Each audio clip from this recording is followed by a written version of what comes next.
Hey, this is Cale Clarke with the Faith Explained Institute and thefaithexplained.com. Once again with my notes on today's readings from Mass. I want to focus on the Gospel, which comes to us from John chapter 12. And the figure of Lazarus is again prominent. There's a bit of a party at Lazarus' house because Jesus has just raised him from the dead.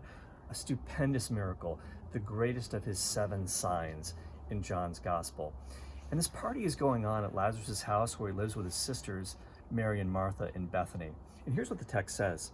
It says, the large crowd of the Jews found out that he was there and came, that was Jesus, not only because of him, but also to see Lazarus, whom he had raised from the dead. And the chief priests plotted to kill Lazarus too, because many of the Jews were turning away and believing in Jesus because of him. Now, if you're Lazarus, you've got to be thinking, come on, I just died a couple of days ago. I'm not in any rush to do that again. But Lazarus is really the model disciple in many ways in John. Of course, there's the beloved disciple, but Lazarus is too, because Lazarus obeyed the voice of Christ. He was dead and buried in the tomb, and when Christ called him, he arose. He arose from the sleep of death, and Jesus said, unbind him and let him go.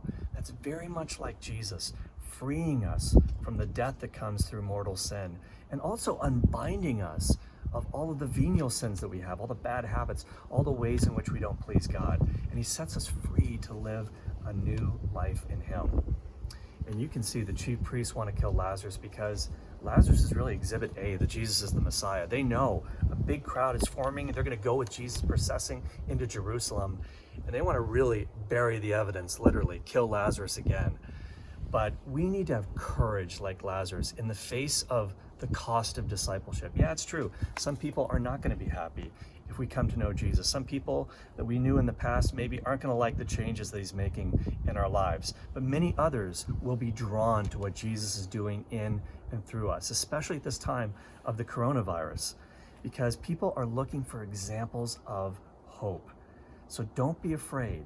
Be like Lazarus. Take heart in the words of the psalm from today, which comes to us from Psalm 27. Maybe Lazarus himself took comfort in these words. The Lord is my light and my salvation. Whom should I fear? The Lord is my life's refuge. Of whom shall I be afraid? When evildoers come at me to devour my flesh, my foes and enemies themselves stumble and fall.